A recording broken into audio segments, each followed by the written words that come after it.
हाय दोस्तों, नमस्कार। Welcome to innovative GS knowledge with Aakash. आज के इस वीडियो में देखने वाले हैं MA political science fourth semester. Paper का नाम है इंटरनेशनल ऑर्गेनाइजेशन। ठीक है, तो बिना किसी टाइम वेस्ट किए हुए आइए हम स्टार्ट कर देते हैं सबसे पहले क्वेश्चन के थ्रू और देखते हैं कैसे कैसे क्वेश्चन पूछा गया है। तो इसमें इंटरनेशनल ऑर्गेनाइजेशन में सबसे मुख्य रूप से जो है वो है यूएनओ, यूनाइटेड नेशन ऑर्गेनाइजेशन। इसी का पूरा स्ट्रक्चर और क्रियाविधि, उद्देश्य, संकल्पना, है ना, क्यों फेल हुआ, क्यों पास हुआ, इसकी सफलताएं, इसकी विफलताएं, यही सब चीज़ें इसके पूरे पेपर में एनालिसिस किया गया है। ये पूछा जाता है जनरली। ठीक है, और इससे संबंधित कौन कौन सी एजेंसियां हैं, कौन कौन सी अन्य ऑर्गेनाइजेशन हैं इसके अंतर्गत काम करती हैं, वो सब का सब इसी पेपर के थ्रू पूछा जाता है। जैसे वर्ल्ड बैंक है, जैसे आईएमएफ है ना, यूएनईपी है, यूनेस्को है, यूनाइटेड नेशन इन्वायरमेंट प्रोग्राम है। ये सारी के सारे जो प्रोग्राम या ऑर्गेनाइजेशन होते हैं वो किसके तहत काम करते हैं, यही यूएनओ के द्वारा काम करते हैं। तो सबसे पहला जो हमारा क्वेश्चन है वो है अंतर्राष्ट्रीय विवादों को शांतिपूर्ण समाधान से आप क्या समझते हैं। तो आइए देखते हैं क्या समझते हैं। तो अंतर्राष्ट्रीय विवादों का शांतिपूर्ण समाधान से आशय। अंतर्राष्ट्रीय विवादों का शांतिपूर्ण समाधान एक महत्वपूर्ण सिद्धांत है। देखिए कैसे लिखा जाता है। अभी तक हम फ्लो चार्ट में बना रहे थे, अभी यहाँ पे थोड़ा सा लिख करके आपको बताने की कोशिश कर रहे हैं कि इसको कैसे आप प्रेजेंट कर सकते हैं। अंतर्राष्ट्रीय विवादों का शांतिपूर्ण समाधान एक महत्वपूर्ण सिद्धांत है। ठीक है, यहाँ तक आप बता दिए, अब फिर उसे दोहरा रहे हैं, जो कि अंतर्राष्ट्रीय कानून और संबंधों में महत्वपूर्ण भूमिका निभाता है।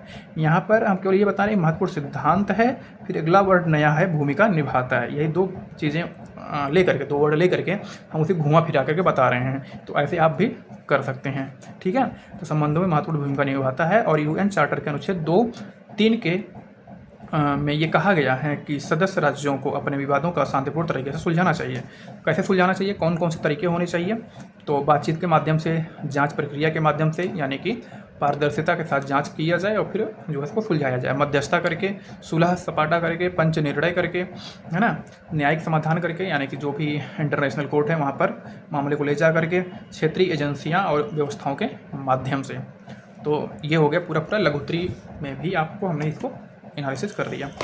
शांति निर्माण, अच्छा हम ये सारी चीज़ें इतना लंबा चौड़ा क्यों बना रहे हैं, क्योंकि आपको पूरा एक कॉन्सेप्ट जब समझ में आ जाएगा, पूरी की पूरी एक टॉपिक चीज़ें समझ में आ जाएंगी, तो उसको अपने हिसाब से डेवलप करके आगे पीछे मतलब शब्दों का हेरा फेरी करके आप उसको चाहे अति लघुत्री हो, लघुत्री हो या दीर्घोत्री हो, आप मैनेज कर ले जाएंगे, इतना हम उम्मीद करके चल रहे हैं। ठीक है, अगला क्वेश्चन है शांति निर्माण और शांति स्थापना क्या है।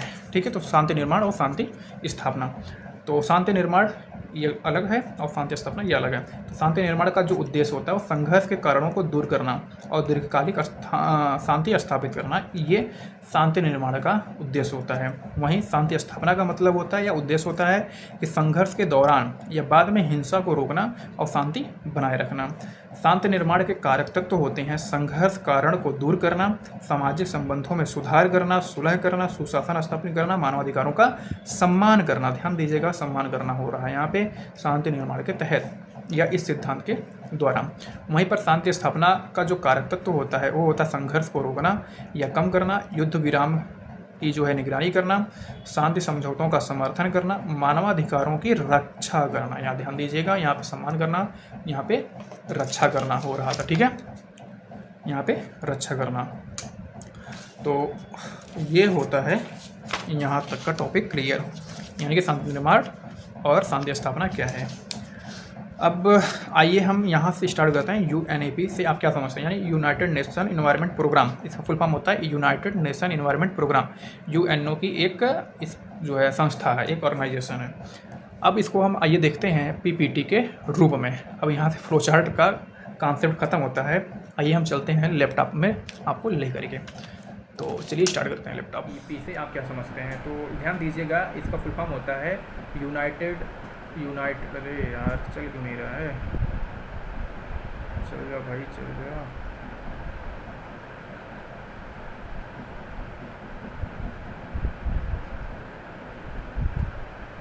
दोस्तों थोड़ा सा दिक्कत हो रहा है, नेट की प्रॉब्लम हो रही है या क्या प्रॉब्लम हो रही है मुझे समझ में नहीं आ रहा है। ठीक है, देखते हैं। तो यूएनईपी का फुल फॉर्म होता है यूनाइटेड नेशन इन्वायरमेंट प्रोग्राम। ठीक है, तो आइए इसको देखते हैं। हिंदी में इसको कहते हैं संयुक्त राष्ट्र पर्यावरण कार्यक्रम। तो ये क्या है, ये यूनाइटेड नेशन की एक संस्था है। यूनाइटेड नेशन के अंतर्गत कई संस्थाएं काम करती हैं, उन्हीं संस्थाओं में से यह एक संस्था यूएनईपी। ठीक है, तो ये पर्यावरण पर काम करने वाली एक संस्था है। इसके अगर मिशन की बात करें तो राष्ट्रों और लोगों के भविष्य की पीढ़ियों के जीवन स्तर से समझौता किए बिना उनके जीवन की गुणवत्ता में सुधार करना और उन्हें प्रेरित करना, सूचित करना और सक्षम बनाना। ध्यान दीजिएगा इसका काम क्या है या इसका मिशन क्या है। तो राष्ट्रों यानी दो राष्ट्र या दो से अधिक राष्ट्रों के बीच में, लोगों के बीच में और उनके भविष्य को ध्यान में रखते हुए, यानी उनका जो भविष्य है, उनका जो जीवन है उससे समझौता किए बिना कि भाई उनका जो जीवन स्तर है वह नीचे ना आए बल्कि ऊपर जाए। ठीक है, उनके जीवन स्तर को ऊपर उठाते हुए सुधार करना है और आगे बढ़ना है, प्रेरित करना है, सूचित करना है और सक्षम बनाना है। 50 से अधिक वर्षों से UNEP जो है मानवता के सबसे गंभीर पर्यावरण चुनौतियों का सामना करने के लिए और समाधान करने के लिए सरकारों, नागरिकों और समाज, निजी क्षेत्र, संयुक्त राष्ट्र संस्थाओं के साथ काम कर रहा है। ओजोन परत को बहाल करने से लेकर के ओजोन परत को बहाल करने से लेकर मतलब ओजोन में जो छिद्र था वो कम हुआ है। ठीक है, दुनिया के समुद्रों की रक्षा करने और हरे समावेशी अर्थव्यवस्था को बढ़ावा देने तक इसका काम हुआ है। तो ध्यान दीजिएगा, यहाँ से 2 से 3 बातें आपको ध्यान देने वाली हैं। यार काम क्यों नहीं कर रहा, काम करने लगता तो मज़ा आ जाता है लिखने में। हाँ, तो हम लिख करके भी बताने लगते आप लोगों को। भाई चल जा, चलिए देखते हैं। ठीक है, तो यहाँ से 2 से 3 बातें आपको ध्यान देनी है। क्या ध्यान देना है कि UNEP क्या है, तो एक अंतर्राष्ट्रीय संस्था है। कैसी संस्था है, किसकी संस्था है, तो यूनाइटेड नेशन की संस्था है। ठीक है, यूनाइटेड नेशन के अंतर्गत काम करने वाली संस्था। इसका काम क्या है, इसका कार्य क्या है, तो ये 4 लाइन या 3 लाइन में स्पष्ट हो रहा है। तो इसका कार्य और इसका मिशन क्या है, तो ये राष्ट्रों के बीच में, लोगों के बीच में, तमाम प्रकार के संस्थाओं के बीच में क्या करता है, संतुलन स्थापित करता है, समझौता कराता है। ठीक है, और जीवन स्तर में गुणवत्ता को सुधार करने से लेकर के और इन्वायरमेंट से संबंधित जितनी भी चीज़ें हो सकती हैं उन सबको आगे बढ़ाता है, नोटिफाइड करता है। ठीक है, और अब तक इसने क्या किया, तो इसकी उपलब्धि की अगर हम बात करें तो ये जो है पर्यावरण चुनौतियों से निपटने का काम किया है और ओजोन परत को बहाल किया है। ठीक है, इसी के साथ साथ और ये काम क्या करता है या क्या किया है, तो समुद्रों की रक्षा करने से संबंधित और समावेशी अर्थव्यवस्था को आगे बढ़ाने यानी सस्टेनेबल और इंक्लूसिव इकोनॉमिक ग्रोथ करने में इसकी महत्वपूर्ण भूमिका रही है। आइए अब हम आगे बढ़ते हैं नेक्स्ट क्वेश्चन की तरफ। नेक्स्ट क्वेश्चन बोलिए भाई, थोड़ी प्रॉब्लम हो रही है। ठीक है, अगला क्वेश्चन है हमारा, what is meant by regional organisation. क्षेत्रीय संगठन से क्या तात्पर्य है, तो क्षेत्रीय संगठन, एक मिनट हम माउस यूज कर लेते हैं, देखते हैं माउस से काम करता है कि नहीं है।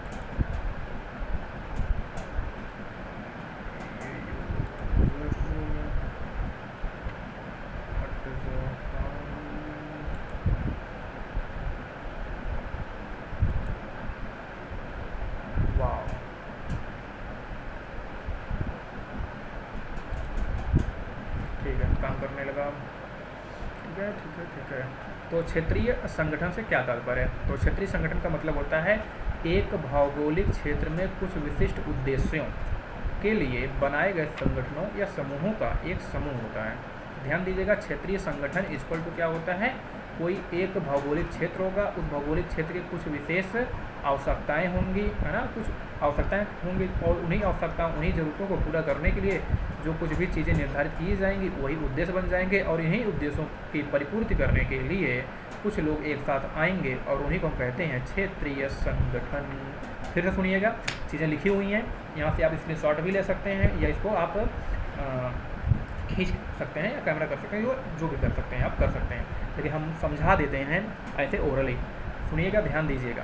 क्षेत्रीय संगठन, अगर आप पूछता है कि क्षेत्रीय संगठन से क्या तात्पर्य, क्षेत्रीय संगठन का मतलब क्या होता है, तो क्षेत्रीय संगठन का मतलब क्या होता है, किसी एक क्षेत्र में, किसी एक निश्चित भौगोलिक क्षेत्र में उपस्थित या मांग पर आधारित लोगों का जनसमूह, जनसैलाब के अकॉर्डिंग जो चीज़ें आवश्यकताओं का रूप लेती हैं, यानी कि लोग हैं, समूह है, उनके द्वारा ज़्यादा से ज़्यादा जिस चीज़ की डिमांड की जा रही, जिस चीज़ की जो है मांग की जा रही है, उन मांग को पूरा करने के लिए कुछ लोग अपना एक समूह बनाते हैं, एक संगठन बनाते हैं और उसी उद्देश्यों का जब परिपूर्ण करते हैं राजनीतिक रूप से या प्रशासनिक रूप से, उसी का हम नाम देते हैं, संज्ञा देते हैं क्षेत्रीय संगठन का।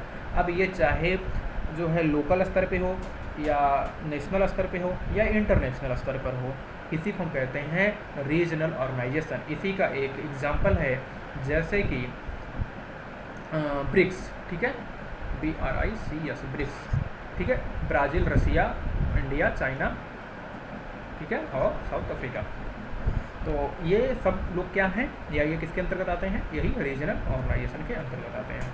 तो इसमें क्या होता है, कुछ राजनीतिक हित होंगे, कुछ प्रशासनिक हित होंगे, आर्थिक हित होंगे और कुछ रणनीतिक हित होंगे, है ना।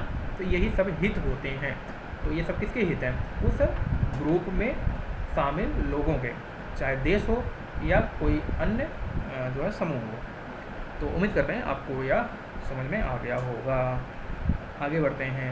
अगला क्वेश्चन, राष्ट्र संघ की स्थापना कब और किसने की थी। तो राष्ट्र संघ की स्थापना यानी लीग ऑफ नेशन की स्थापना 10 जनवरी 1920 को हुई थी। इसे प्रथम विश्व युद्ध के बाद अस्थायी शांति स्थापित करने के लिए पेरिस शांति सम्मेलन द्वारा स्थापित किया गया था।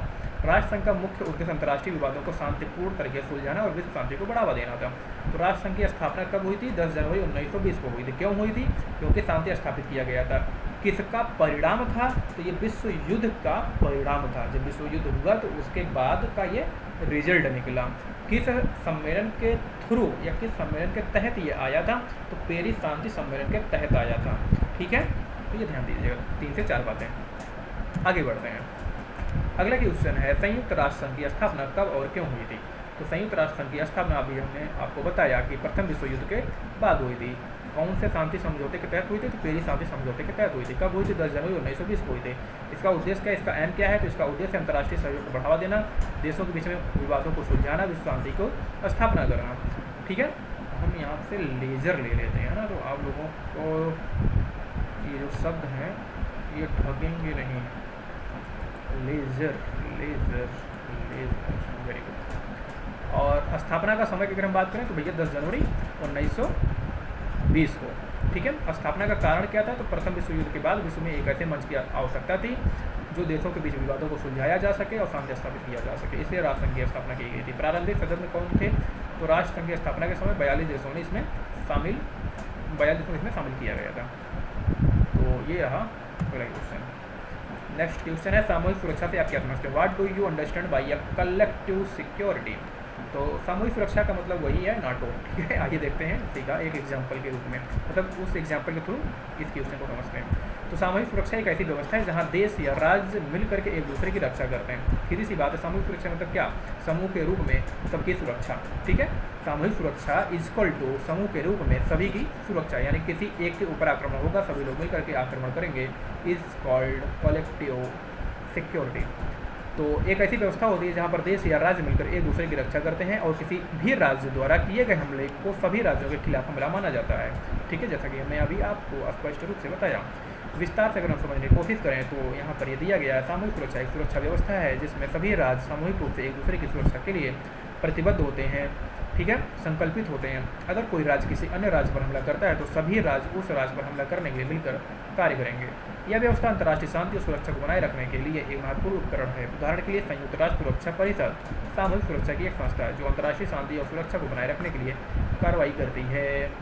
नेक्स्ट अगला क्वेश्चन है, अंतर्राष्ट्रीय संगठन किसे कहते हैं। What is an international organisation. तो इंटरनेशनल ऑर्गेनाइजेशन क्या होता है कि अंतर्राष्ट्रीय संगठन समूह होता है, ठीक है, यानी कि ऐसा समूह या संस्थाओं को कहा जाता है जो विभिन्न देशों के बीच सहयोग और समन्वय को बढ़ावा देते हैं। सीधी सी बात है, अंतर्राष्ट्रीय संगठन क्या करेगा, जो देश होंगे, कोई देश ए है कोई देश बी है, इन दोनों के बीच में अगर संगठन स्थापित होगा या समन्वय स्थापित होगा तो क्या करेगा, उन दोनों का हित सधेगा या एक दूसरे का जो है काम आएंगे।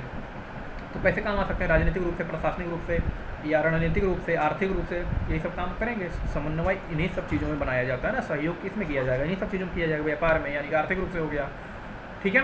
तो ये संगठन अंतर्राष्ट्रीय कानून द्वारा शासित होते हैं और उनका अपना कानूनी व्यक्तित्व होता है। अगर विस्तार से बात करें तो अंतर्राष्ट्रीय संगठन अंतर्राष्ट्रीय स्तर पर काम करने वाली संस्थाएं होती हैं। इनकी सदस्यता आमतौर पर 3 या अधिक देशों से होती है, ध्यान दीजिएगा। इनकी सदस्यता आमतौर पर 3 या इससे अधिक देशों के बीच में होती है और यह सदस्य देशों के बीच एक औपचारिक समझौता यानी कि ऑफिशियल होता है, संधि या साधन होता है। इसके माध्यम से ही यानी कि औपचारिक समझौते के माध्यम से ही स्थापित किए जाते हैं, यानी कि ऑफिशियल होता है। ध्यान दीजिएगा, अंतर्राष्ट्रीय संगठन अगर हो सकता है कि आपसे ऑब्जेक्टिव टाइप में क्वेश्चन अगर पूछ ले कि क्या अंतर्राष्ट्रीय संगठन औपचारिक होते हैं या अनौपचारिक होते हैं, या अंतर्राष्ट्रीय संगठन का स्वरूप कैसा होता है, ध्यान दीजिएगा, अंतर्राष्ट्रीय संगठन का स्वरूप कैसा होता है, तो औपचारिक होता है। अंतर्राष्ट्रीय संगठन अनौपचारिक नहीं होते हैं, औपचारिक होते हैं। औपचारिक होता है तो लिखा पढ़ी होता है, कागज पत्तर होता है, ठीक है, स्टाम्प पेपर होता है, ये ध्यान दीजिएगा, है ना यहाँ पे। तो इन संगठनों का प्राथमिक उद्देश्य अंतर्राष्ट्रीय कानून, सुरक्षा, सहयोग और विकास के क्षेत्र में कार्य करना होता है। किसी भी अंतर्राष्ट्रीय संगठन का उद्देश्य क्या होगा, अंतर्राष्ट्रीय कानून पालन करना, सुरक्षा करना, सहयोग करना, समन्वय करना, विकास को आगे बढ़ाना, ठीक है, आर्थिक रूप से, राजनीतिक रूप से, प्रशासनिक रूप से, रणनीतिक रूप से, किसी भी अंतर्राष्ट्रीय संगठन का यही उद्देश्य होता है, ये ध्यान दीजिएगा। आगे बढ़ते हैं, अगला क्वेश्चन है अंतर्राष्ट्रीय संगठन के प्रमुख कार्य क्या क्या हो सकते हैं। तो वही अभी हमने आपको जो कार्य बताया वही कार्य हो सकता है किसी भी इंटरनेशनल ऑर्गेनाइजेशन का, चाहे कोई भी नाम देकर के अगर आपसे पूछे कि किसी भी अंतर्राष्ट्रीय संगठन का कार्य या उद्देश्य क्या होने चाहिए, तो वही उद्देश्य होने चाहिए जो अभी आपको हमने बताया, जैसे राजनीतिक हित, आर्थिक हित, प्रशासनिक हित, रणनीतिक हित, ठीक है, इन्हीं स्तरों पर सबका हित होता है, यह किसी भी संगठन का उद्देश्य होता है। लेकिन फिर भी आइए इस क्वेश्चन के माध्यम से हम पढ़ लेते हैं। जैसा कि हमने लिखा या लगाया कि अंतर्राष्ट्रीय संगठन कई प्रकार के कार्य करते हैं, जैसे कि सूचना एकत्र करना, रुझानों की निगरानी करना, यानी कैसे कौन से कहाँ के रुझान चल रहे, कौन सा जो है संगठन या कौन सा देश क्या कर रहा है, किसकी तरफ आगे बढ़ रहा है, सेवाएं प्रदान करना, विवादों को सुलझाना, सहयोग को बढ़ावा देना, और इसमें से कुछ प्रमुख कार्य शामिल होते हैं, जैसे कि शांति सुरक्षा बनाए रखना, आर्थिक विकास को बढ़ावा देना, मानवाधिकारों की रक्षा करना और पर्यावरण का संरक्षण करना, ठीक है। अंतर्राष्ट्रीय संगठन प्रमुख कार्य के रूप में अगर हम देखें तो शांति सुरक्षा को बनाए रखना, जैसे कि अंतर्राष्ट्रीय संगठन संघर्षों को, यानी कि जो भी इन कॉन्फ्लिक्ट होते हैं उनको क्या होता है, रोकना होता है, शांति स्थापित करने के लिए प्रयास करते हैं, मध्यस्थता करते हैं, शांति स्थापना मिशन और सुरक्षा परिषद जैसे माध्यमों का उपयोग करते हैं। आर्थिक विकास को बढ़ावा देना होता है, कैसे बढ़ावा देना होता है, ये संगठन विकासशील देशों को आर्थिक सहायता प्रदान करते हैं, जैसे कि ऋण यानी कि लोन दे देते हैं, तकनीकी सहायता यानी टेक्नोलॉजी का हेल्प करते हैं, विकासगत परियोजनाओं को ये संचालित करते हैं और व्यापार और निवेश को भी बढ़ावा देते हैं, ठीक है। और क्या करते हैं, मानवाधिकारों की रक्षा करते हैं, कैसे करते हैं, अंतर्राष्ट्रीय संगठन मानवाधिकारों के उल्लंघन की निगरानी करते हैं। अंतर्राष्ट्रीय स्तर पर मानवाधिकार संगठन भी है जो कि क्या करता है, अंतर्राष्ट्रीय स्तर पर मानवाधिकारों का निगरानी करता है, मानवाधिकारों के उल्लंघन के कार्रवाई करते हैं और मानवाधिकारों का संरक्षण के अंतर्राष्ट्रीय कानून बनाते हैं। पर्यावरण से संबंधित भी, जैसे भी हमने बताया UNEP, तो ये पर्यावरण संरक्षण करता है। अंतर्राष्ट्रीय संगठन जलवायु परिवर्तन, प्रदूषण और अन्य पर्यावरणीय समस्याओं से निपटने के लिए काम करते हैं। वे पर्यावरणीय मानकों को स्थापित करते हैं और पर्यावरण संरक्षण के लिए सहयोग और बढ़ावा देते हैं। तो कोई भी अगर इन्वायरमेंट से रिलेटेड कोई भी संस्था होगी क्या करेगी, सीधी सी बात है, जो कुछ भी इन्वायरमेंट में होगा उसका संरक्षण, समन्वय और उसका नियम, कायदा, कानून और एक सस्टेनेबल डेवलपमेंट की बात करेगा। कौन, जो भी इन्वायरमेंट आधारित या पर्यावरण पर आधारित संगठन होगा। अंतर्राष्ट्रीय कानून का पालन सुनिश्चित करना होता है, कैसे करना होता है, अंतर्राष्ट्रीय संगठन अंतर्राष्ट्रीय कानून को बनाए रखने और लागू करने के लिए प्रयास करते हैं। ये विवादों को सुलझाने और अंतर्राष्ट्रीय समझौतों को लागू करने के लिए मध्यस्थता और कानूनी प्रक्रियाएं प्रदान करते हैं। नेक्स्ट क्वेश्चन है, संयुक्त राष्ट्र संघ की 2 एजेंसियों के नाम बताइए और उनके स्थापना वर्ष को। छोटा छोटा क्वेश्चन, बहुत बढ़िया बढ़िया क्वेश्चन आता है, इसमें मज़ा ही आ जाता है इंटरनेशनल ऑर्गेनाइजेशन को पढ़ने और पढ़ाने में। तो इंटरनेशनल ऑर्गेनाइजेशन के तहत संयुक्त राष्ट्र संघ जो UNO है, ठीक है, UNO, तो संयुक्त राष्ट्र संघ की 2 एजेंसियां हैं, जैसे कि अंतर्राष्ट्रीय श्रम संगठन यानी कि ILO, इंटरनेशनल लेबर ऑर्गेनाइजेशन, और संयुक्त राष्ट्र शैक्षिक, वैज्ञानिक और सांस्कृतिक संगठन यानी कि UNESCO, ठीक है। तो ILO की स्थापना 1919 में हुई थी, जबकि UNESCO की स्थापना 1946 में हुई थी। अंतर्राष्ट्रीय श्रम संगठन यानी कि ILO के बारे में थोड़ा सा जानकारी ले लीजिए, क्योंकि हम इसको थोड़ा सा डिब्री करते हैं, तो ताकि आप अति लघुत्तरी महाराज तो भी लिख लीजिए, लघुत्तरी महाराज तो भी लिख लीजिए और दीर्घोत्तरी महाराज तो भी बढ़ा चढ़ा करके लिख सकते हैं। तो इसलिए हम थोड़ा सा डिब्री करवा दे रहे हैं आप लोगों को, ठीक है भैया।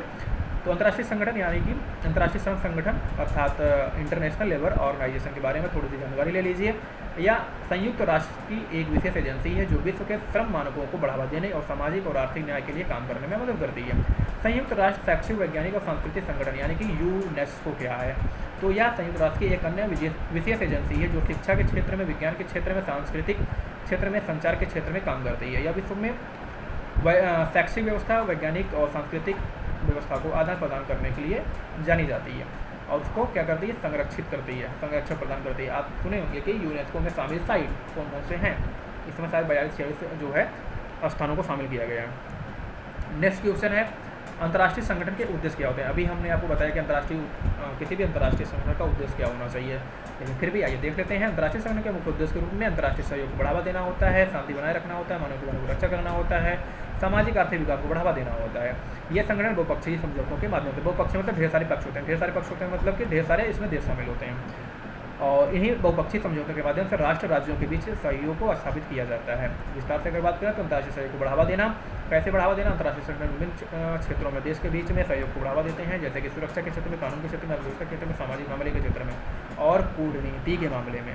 शांति बनाए रखना भी इनका उद्देश्य होता है। कैसे? अंतर्राष्ट्रीय संगठन युद्ध को रोकने में, शांति स्थापित करने में, राष्ट्रों के बीच में मैत्रीपूर्ण संबंध बनाने में और महत्वपूर्ण भूमिका निभाते हैं। ठीक है, मानवाधिकारों की रक्षा करने, फिर से वही बात आ गई। ठीक है, सामाजिक आर्थिक विकास को बढ़ावा देते हैं, अंतर्राष्ट्रीय विकास को बनाए रखते हैं। अगला क्वेश्चन है, किसी एक क्षेत्रीय संगठन की संरचना एवं उद्देश्य का वर्णन कीजिए। तो यहाँ पे हमने ब्रिक्स को लिया है, जो कि बहुत सस्ता है। ठीक है, सस्ता मतलब बहुत आसान है। तो आइए ब्रिक्स को देख लेते हैं। हाँ, तो ब्रिक्स का जो संक्षिप्त नाम है, मतलब ब्रिक्स का जो पूरा नाम है वो है ब्राज़ील, रूस, भारत, चीन और दक्षिण अफ्रीका। ये 5 इकोनॉमी को इसमें शामिल किया गया है, या 5 अर्थव्यवस्थाओं को या 5 देशों को शामिल किया गया है। इन्हीं 5 देशों के शॉर्ट फॉर्म को ब्रिक्स कहा जाता है। ब्रिक्स का मुख्य उद्देश्य होता है इन देशों के बीच में आर्थिक सहयोग को बढ़ावा देना होता है, वैश्विक वित्तीय शासन में सुधार करना होता है, एक बहुध्रुवीय व्यवस्था का समर्थन करना होता है। इसकी अगर संरचना की बात करें तो ब्रिक्स एक औपचारिक संगठन नहीं है। ध्यान दीजिएगा, ब्रिक्स क्या है? औपचारिक संगठन नहीं है, बल्कि एक वार्षिक शिखर सम्मेलन के माध्यम से संचालित होने वाला एक मंच है। प्रत्येक वर्ष ब्रिक्स के सर्वोच्च नेता एक शिखर सम्मेलन में मिलते हैं और विभिन्न विषयों पर चर्चा करते हैं। ब्रिक्स की अध्यक्षता सदस्य देशों के बीच में बारी बारी से होती है। ब्रिक्स के भीतर कई कार्य समूह और उप समितियाँ हैं जो व्यापार, स्वास्थ्य, कृषि, शिक्षा जैसे विभिन्न क्षेत्रों पर ध्यान केंद्रित करते हैं। यानी ब्रिक्स किसके ऊपर काम करता है? तो व्यापार के ऊपर, स्वास्थ्य के ऊपर, कृषि के ऊपर, शिक्षा के ऊपर काम करता है।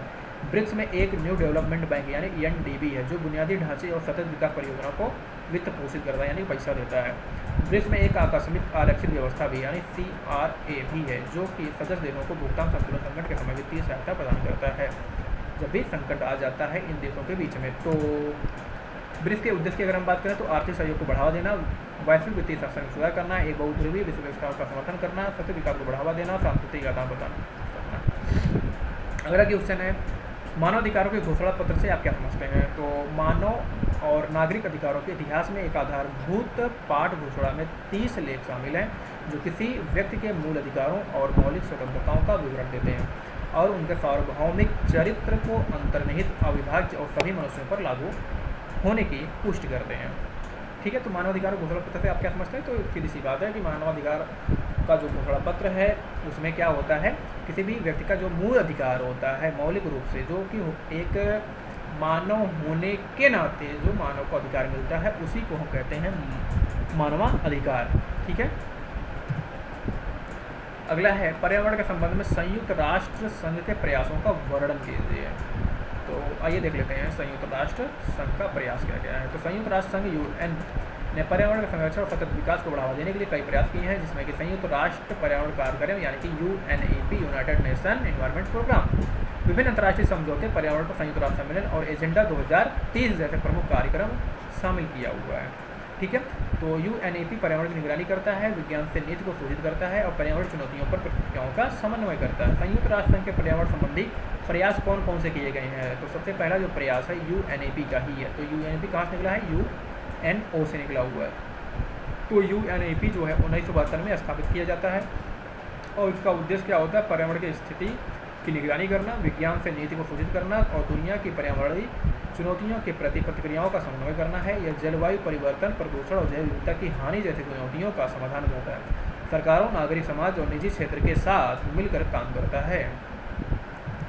ठीक है, पर्यावरण संयुक्त राष्ट्र सम्मेलन। तो UNO ने पर्यावरण पर कई सम्मेलन आयोजित किए हैं, जैसे कि 1972 में स्टॉकहोम सम्मेलन, 1992 में रियो डी जेनेरो सम्मेलन। इन सम्मेलनों ने पर्यावरण के संरक्षण और सतत विकास के लिए अंतर्राष्ट्रीय सहयोग को बढ़ावा दिया था। अंतर्राष्ट्रीय समझौते किया, तो अंतर्राष्ट्रीय समझौतों के तहत क्या किया? तो UNO ने जलवायु परिवर्तन, ओजोन परत की रक्षा, जैव विविधता और अन्य पर्यावरणीय मुद्दों पर कई अंतर्राष्ट्रीय समझौतों पर हस्ताक्षर किया हुआ है, जैसे कि मॉन्ट्रियल प्रोटोकॉल, पेरिस समझौता, जैव विविधता पर कन्वेंशन।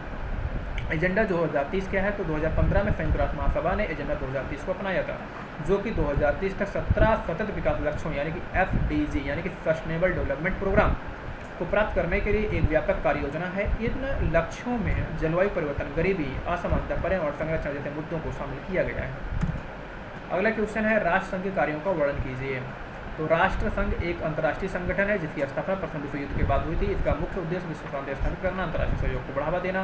राष्ट्र संघ के कुछ अन्य प्रमुख कार्य भी हैं, जैसे कि विवादों का समाधान करना, अंतर्राष्ट्रीय सहयोग स्थापित करना, अंतर्राष्ट्रीय कानून बनाना, निरस्त्रीकरण यानी कि राष्ट्र संघ के सदस्य देशों को निरस्त्रीकरण यानी आर्म्स कंट्रोल के लिए प्रेरित करना होता है। मानवाधिकार की रक्षा संरक्षण करना। राष्ट्र संघ में कई महत्वपूर्ण कार्यों में योगदान दिया गया, लेकिन द्वितीय विश्व युद्ध के दौरान यह विफल रहा और इसे 1946 में भंग कर दिया गया। इसकी जगह संयुक्त राष्ट्र ने ली, ठीक है, जो आज भी विश्व शांति और अंतर्राष्ट्रीय सहयोग के लिए काम कर रहा है। अगला क्वेश्चन है संयुक्त राष्ट्र संघ की संरचना और उद्देश्य बताइए। तो संयुक्त राष्ट्र संघ की संरचना की अगर हम बात करें तो इसमें होता है महासभा, सुरक्षा परिषद और आर्थिक सामाजिक परिषद, राष्ट्रीय शित परिषद, अंतर्राष्ट्रीय न्यायालय और संयुक्त राष्ट्र सचिवालय। तो महासभा यानी कि जनरल असेंबली क्या होती है, तो यह संयुक्त राष्ट्र सभा का सबसे बड़ा अंग है। इसमें सभी सदस्य देशों का प्रतिनिधित्व करता है, यह अंतर्राष्ट्रीय समस्याओं पर चर्चा करता है और सिफारिशें करता है। सुरक्षा परिषद क्या करता है, तो ये सबसे महत्वपूर्ण अंग माना जाता है। यह अंतर्राष्ट्रीय शांति और सुरक्षा को बनाए रखने की जिम्मेदारी लेता है। इसमें 15 सदस्य होते हैं, जिनमें 5 अस्थायी होते हैं, 10 अस्थायी होते हैं, ठीक है। अगला है इकोनॉमिक एंड सोशल काउंसिल। यह संयुक्त राष्ट्र का एक महत्वपूर्ण अंग है। यह आर्थिक, सामाजिक, सांस्कृतिक और मानवीय क्षेत्रों में अंतर्राष्ट्रीय सहयोग को बढ़ावा देता है। ट्रस्टीशिप परिषद क्या है, यह संयुक्त राष्ट्र का एक महत्वपूर्ण अंग है। उन क्षेत्रों की देखभाल करता था जो संयुक्त राष्ट्र की ट्रस्टीशिप के तहत थे। अब यह सक्रिय रूप से काम नहीं करता है, यानी कि यह खत्म हो चुका है। अंतर्राष्ट्रीय न्यायालय इंटरनेशनल कोर्ट ऑफ जस्टिस, यह संयुक्त राष्ट्र का न्यायिक अंग है और यह सदस्य देशों के बीच में कानूनी विवादों का निपटारा करता है। संयुक्त राष्ट्र का सचिवालय यूनाइटेड नेशन सेक्रेटरीट, यह संयुक्त राष्ट्र का प्रशासनिक अंग है और महासचिव के नेतृत्व में काम कर रहा होता है।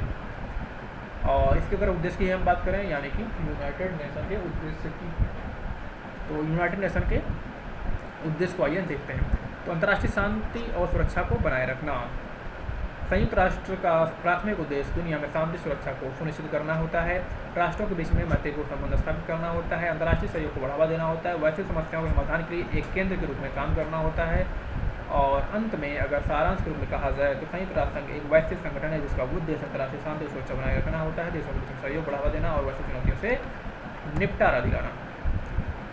अब हम बात करते हैं राष्ट्र संघ की उपलब्धियों पर। क्या है राष्ट्र संघ की उपलब्धियाँ? तो राष्ट्र संघ की तमाम प्रकार की उपलब्धियाँ जैसे कि विवादों का समाधान करना, निरस्त्रीकरण करना, सामाजिक और आर्थिक सहयोग को बढ़ावा देना, मानव जीवन की रक्षा करना, अंतर्राष्ट्रीय श्रम संगठन की स्थापना करना। राष्ट्र संघ की उपलब्धियों का महत्व की अगर हम बात करें तो राष्ट्र संघ की उपलब्धियाँ अंतर्राष्ट्रीय सहयोग और शांति स्थापित करने के दिशा में महत्वपूर्ण कदम थे। इसने देशों को एक साथ काम करने और वैश्विक चुनौतियों का समाधान करने के लिए एक मंच प्रदान किया है, ठीक है। अब हम बात कर लेते हैं संयुक्त राष्ट्र संघ में सुरक्षा परिषद की क्या भूमिका है। तो सुरक्षा परिषद की जो भूमिका है उसका काम है अंतर्राष्ट्रीय शांति और सुरक्षा बनाए रखना।